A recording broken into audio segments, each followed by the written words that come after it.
can you start us off?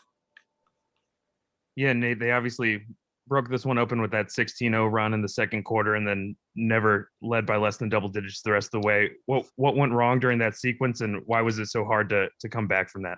Yeah, it was there was a hole there. There was I think it was 12. You talked about that run. 12 of those points were in transit.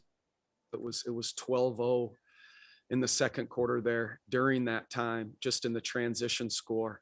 So that was a difficult part there.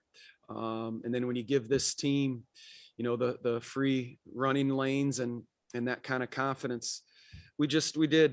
They played well. They played very well against us. Just we had a hard time with them this year, and just for different reasons. But that was, to answer your question, it was that second quarter, that 12-0 in transition there. Bob Kravitz. And Nate, looking at the big picture, what do you feel like you established this year in terms of a style of play, and where do you need to improve moving forward? Yeah, there was a lot of moving parts through this year, a ton. And it was a challenging year, for the players and the things that, that they go through, the scheduling and you name it, that all teams go through. The injuries and stuff played a role in them and that stuff, and just, fighting to get the guy back and healthy. I did like the way that we were playing basketball, last, 10, 12 games of the season. I know tonight wasn't the way that we wanted it to go, but I liked the way that we were playing it. And I think, if we want to establish anything out of that, I thought we were sharing the ball very nicely these last couple weeks. I thought we were getting more and more connected, even though, we were, missing a number of guys there. So it just didn't go our way tonight, but I did there. I liked the way that we moved it and shared it down the stretch. Greg Doyle. Nate, this season was so odd, including really in the last couple of weeks with the reports. And I hate to cite reports. I didn't report it, but we all read about it. What has it been like for you? How do you feel about your place in this franchise and this place in that locker room? I tell you, Greg, I just, I pour my heart into every single game and this organization, and, especially the players. And that's just what I'm thinking of most right now is the players on this team. And man, I'd do anything for them. And it wasn't the kind of year and results that we wanted. But it'll be better. It'll get better. And I just to do everything that I can, for this organization. That includes, like I said, pouring my heart into it. Scott Agnes. Nate, because of the unusual circumstances of everything, do you feel like you ever truly had a hold of this team, of this locker room, in a number of ways, even the personalities and so many things that ordinarily you would have time to develop? I mean, you haven't even coached without a mask yet. Yeah, and all that, that challenging, especially, being a first-year coach with the mask and, facial expressions. I think we got to take our mask off more and more, as the year went on there a little bit. Just, there was a number of things that comes at you so quick. So practice time was different. Practice time would revolve around testing time. And sometimes you'd really have to take into consideration, the amount of time it would take for testing, and then practice time, and then managing the team, try to, stay healthy. But I tell you, I enjoyed so much talking and working with these players, especially as the year went on. There's always a lot of ups and downs through the season, but the relationships and the love I have for everybody in that locker room is, the sky's the limit on that.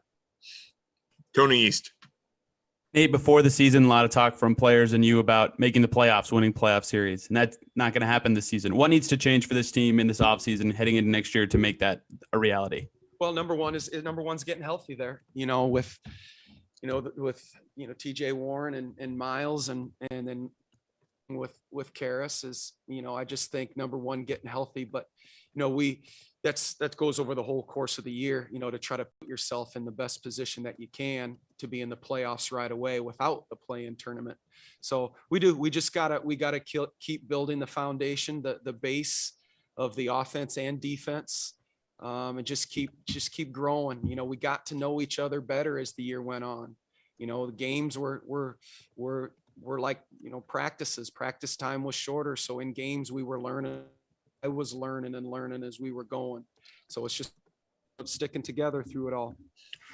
Bob, Yeah, Nate, let me just ask bluntly, do you think you'll be back next year with the Pacers? My focus is on the players right now, and I'm not thinking about myself. I'm really not. I want to just do what's best for these guys, and I got to go back and talk to them again. We talked here a little bit, you know, when the game was over, but I'm going to go talk to them here a little bit more. Thank you. Scott, Nate, what would you say was your biggest lesson learned, or the thing you couldn't have been prepared for taking over something like this? Yeah, just you've heard me say it, Scott, like the challenges that come at you with the way that the season was, you know, constructed, and the NBA did a great job, and the health and safety protocols of the tremendous job. Our training staff and coaches, our strength staff, they did such a good job this year. But I think just the number of things that you have to be ready for. You have to be flexible. You have to be creative, you know, and something every day is going to come at you that you have to make a decision on, whether it's scheduling, your team who's out, and it's a learning process. You learn something every single day as a coach. A quick follow-up. Did you have much fun this season? I mean, we didn't see you on a day-to-day basis. In general, what were your feelings like around this team? Yeah, I wish we would have got a chance to meet and to be in the same room together as well. You know, that's a big thing that you said there. And I did. I had fun. And there's times where it's not so fun, but this is basketball. It's a beautiful when it's played the right way. I just being around this team and these guys, and you've heard me say it, and I would do absolutely anything for every single one of them. Davide, Hey, Coach. Is there anything you do differently? You know, looking at the whole picture. Yeah. I mean, there's a number of things. I don't want to, you know, really get into specifics of that now, but there are a number of things that we need to do differently in order to play better, so we're not in this type of position next year and play in to get into the playoffs. we'll do one more. Christos, go ahead. Coach, from your perspective, if you look back, what was the most enjoyable and the most frustrated part of that season for you? Yeah, the most enjoyable part was just being around the guys and around the team every day. You know, and the biggest challenge to it was, you know, seeing the guys go through different things, like go through the injuries, go through missing games. That was the biggest challenge to me. I don't like seeing that for the guys. You know, even the latest one with Karras, it was, as well as he was playing, the things that he went through this year, not being able to join us until March after the surgery, and then playing almost to 100% elite level that he was playing at, to miss the last couple of games because of those things were the challenging parts to me. All right, Nate, thank you very much. Appreciate the cooperation. Thank you.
uphill battle ever since they pulled off that 16-0 run early in the second quarter.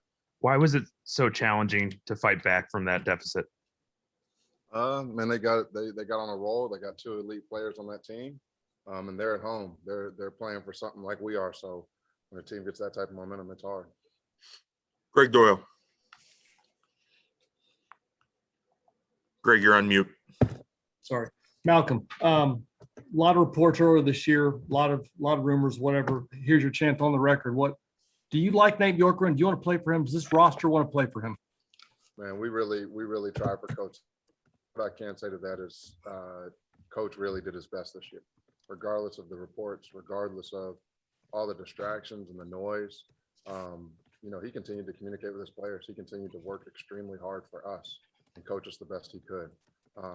And we appreciated that. That's what I just told him in the locker room. I appreciate him. I appreciate everything he did for me and this team. I mean, at the end of the day, personally, I had a career year, and I told him that. I said, man, there's a lot of stuff that's come out about you.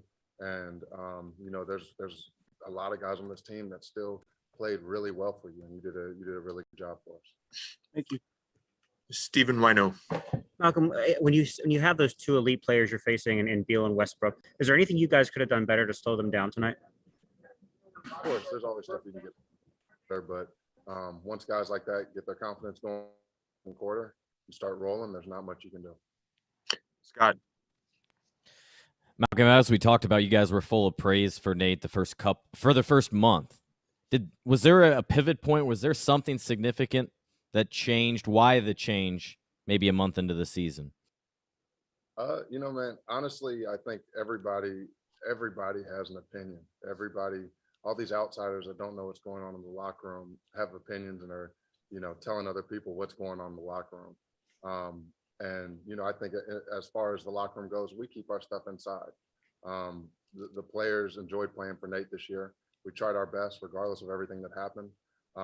We were this close to making the playoffs through all the noise and the distraction. So, I tip my hat to Coach and to my teammates. Tony East. Malcolm, before the season, there was talk from you guys, from coaching staff, front office, that you guys wanted to be better than last year, improve, make the playoffs, go far in the playoffs, and that didn't happen. What do you feel like needs to change for this team from now before the start of the next season to make that a reality? I'm not sure. Personally, for me, I got to come back. I got to be better. I'd like to be even a better shooter, better defender, be in better shape. And I think that goes for me and my teammates. And that's about as much as we can control. Nathan Edison. Hey, what's going on, Malcolm? With all the injuries that factor into the season, what would you say is the biggest lesson that you learned in this season as it relates just to the core and the group of the guys that you played with? Man, we had guys that really stepped up. I spoke in the locker room right after. I just told everybody, I'm proud of y'all, man. I'm proud of us. Guys stepped up. O'Shea, Ed, Aaron, these guys stepped up and played in a way that are at a level that people didn't think they could. And, I'm proud of my guys. That's all I can really say. Scott. Yeah, Malcolm, acknowledging all the unique circumstances, how would you encapsulate what it was like to be a player this year, and all the different things that you had to go through? Yeah. One thing I can say is COVID's a beast. The impact it had on us as players and coaches and front office, the whole league, but also, the stuff going on in the world. Putting all this in perspective, we didn't make the playoffs, but there's stuff going on all around the world that, atrocities are way more important than what's going on right now. Davide. Hey, Malcolm. Do you consider the season disappointing, considering you guys didn't make the playoffs? Do you think you could have done things differently to make the playoffs, or it's just a matter of injuries, COVID? I think it's a mix. I think it's definitely disappointing.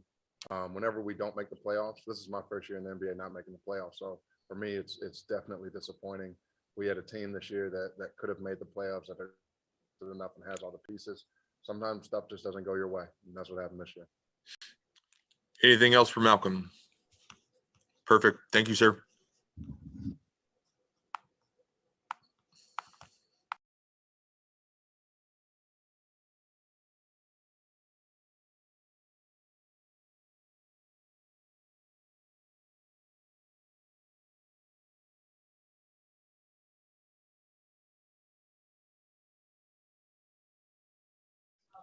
All right, Wheat, start us off, please. Yeah, Justin, obviously a lot of unique challenges this season. Just how different was this year from your previous years in the league, and how different of an experience was it? I don't know if we have enough time to talk about how different this year was. I was talking to some of the rookies and was telling them this is not what a normal NBA season is. There were a lot of restrictions on what you could do on and off the court. There was less time of rest in between games or practices. There was less practice time, less time for preparation. It was just a tough year all around with so many different variables to deal with, so many different situations and adversity you had to deal with. But especially after the bubble, we thought the bubble was a situation that was tough to deal with, and then this season, right after that, was just a lot. So, yeah, there was a lot of things that we had to endure. I believe we did the best we could with enduring that, doing our best on that basketball court. Davide. Hey, Justin, what do you think of your season as a player and the season of the team in general? I think I played okay. I think I gave everything I could. Started off great for me. Did a great job, I feel, most of the year. But I always think I can be better once the season ends. But at the end of the day, man, what I rest my hat on is one, making sure I'm there. Two, making sure I give everything I can, letting the rest fall where it may, and I did that this year. So I'm proud of being able to do that. And I know being on the court every day does also come with being blessed, and I'm thankful I didn't have any injuries. But yeah, that's something I wanted to make sure I did, was I showed up every day to be here for my team and do the best I could each and every night. And yeah, sometimes it's not good enough. And that is disappointing, but I give myself grace. I've played this game long enough to understand that you're not going to be your best every night, but for the most part overall, I think I did a pretty good job. And as far as the team, obviously we didn't make playoffs. We didn't get to where we wanted to be. But I think guys fought. Sometimes things don't work out for you the way you want to, period. And I know fans can be upset. People can think what they want to think about us, but nobody's in this situation in our shoes like we are. And we go out and play this game to win, period. We have this job because we're winners. We have this job because we put a whole lot of work in to get to this point. And as a team, we did the same thing this year and to try to do a great job. And we still put ourselves in a pretty good position to even make it to playoffs. So I'm very, very proud of my teammates, proud of all of us and how we fought through a very, very tough year with so many different situations, so many different levels of adversity. And I'm not happy about that at all. But the same person that can look at really where we are and what we went through and how we were actually so close to still getting to playoffs and maybe doing something that way. So, Tony East. Justin, before the season, a lot of talk from you guys, coaches, front office, about making the playoffs, making some noise in the playoffs, maybe winning a series. What do you feel like needs to change for that to happen next season? You have championship experience. What do you feel like you guys can do to get to a higher level and succeed more in the postseason?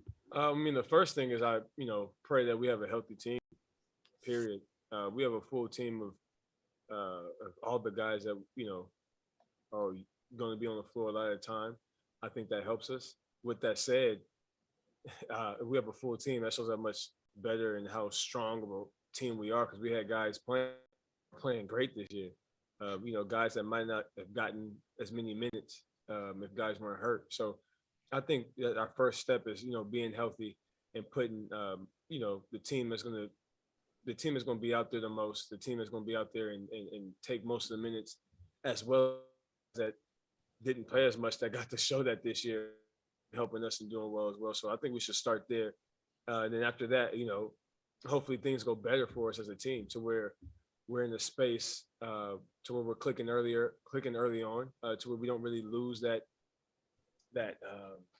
camaraderie on the court, if that makes sense, and together.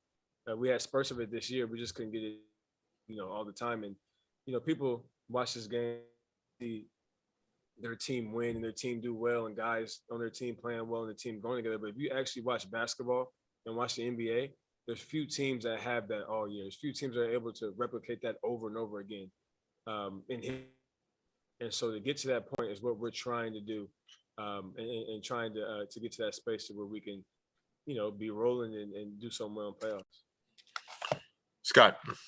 Justin, one of the sizable shifts was the defensive end, and tonight was a good example. Just the challenges that we've seen all year, I think, from the defensive end. What's your assessment on the schemes and defense, and what needs to change in that area to get back to what this franchise is used to with an elite level?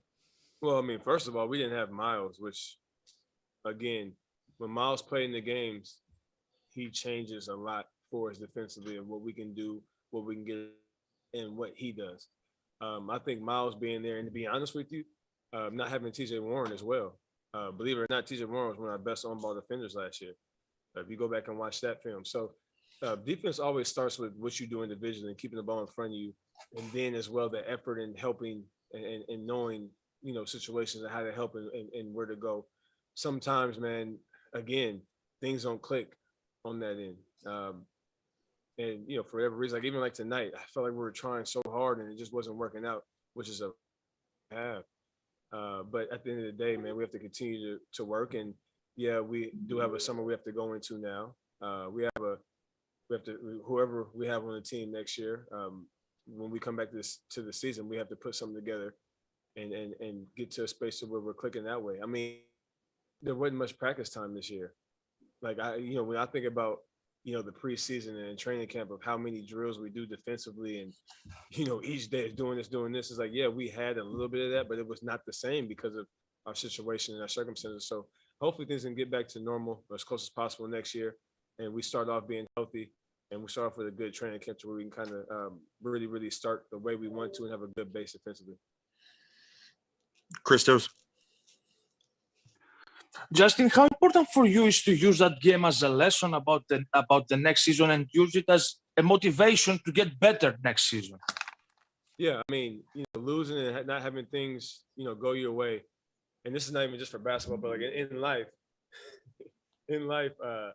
one thing I always talk about, and especially when I'm telling my story, is the only way you can grow is you're going through something. So these situations are going to, you're going to do one or two things when you fail and get hit in the mouth. Either you hit back or you sit down and you just, don't do anything with it. And we're all basketball players and we're all great players to where we've got to the position because we've overcome adversity. We've overcome the situation we've got hit in the mouth. And this year was a hit in the mouth, period. And I believe that we're going to do what we can and we're going to allow that to motivate us the right way. And we have no other option. If we want to come and do our jobs next year, if we want to come and be on the court, you have to find a way to allow this to motivate you, allow us to push you in the right direction, and it will. And I'm very, very confident in that space because I've gone through so much in my life personally, basketball or not basketball, and how to deal with adversity. And it's just a situation you go through, and how you answer is all that matters. And I believe we're going to answer the right way. We'll do one more. Scott, go ahead. Justin, you finally have some stability, know kind of what's next for you individually. In terms of this summer, have you even thought ahead about what you want to do or accomplish beyond probably a nice long vacation? Basketball goes? Say that again. As far as basketball goes? Yeah. I mean, yeah, I'm going to. Will you be in Indy, for example? Yeah, for the most part. I have 2 kids. And stability is something that's very, very important for them. Babysitters, routine. We will be traveling a lot. Obviously, I'm from California, so we'll be going there. My wife's from Louisiana. We will be going there. We will have vacations. I do camps, different places, so we will be bouncing around. But I will be based in Indiana, and I think that would be good for myself and my family to be, in a space where we, we're in the same house we've been in all year, not bouncing around, not moving, and not worried about where we might go. So that would be very, very good for us as far as my family and that life goes. And then on a personal level, yeah, I'm gonna work on my, I'm gonna try to add things to my game or get a lot smarter with how I go about doing things and become more efficient in how my body moves, how I prepare my body. Obviously, I'm not the youngest player, but still young. But I'm gonna still try to find ways to where I can stay young and be able to play this game for a while. All right, appreciate